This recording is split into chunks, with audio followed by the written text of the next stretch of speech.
మన కోసం పుట్టిన మహనీయుడమ్మా ఆయన.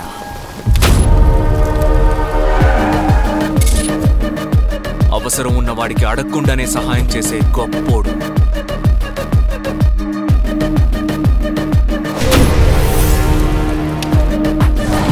జనం కోసం ఎవరినైనా ఎదిరిస్తాడు. అవసరమైతే అదే జనం కోసం జైలుకైనా వెళ్తాడు.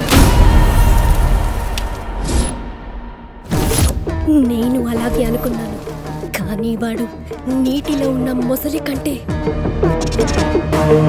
అడవిలో ఉన్న సింహం కన్నా డేంజర్ వాడు. ఈ వరదాబాయిని గెలవాలంటే రౌడీయిజం, రాజకీయం, రంకుతనం ఏది పనిచేయదే. ఇంకేదో కావాలి.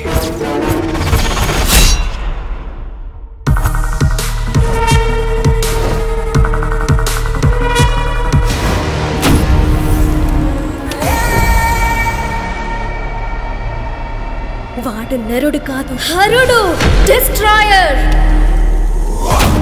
ఆ శివుడు మూడో కన్ను తెరిస్తే ప్రళయం, ఈ వరదాబాయి కన్ను చూపే విలయం.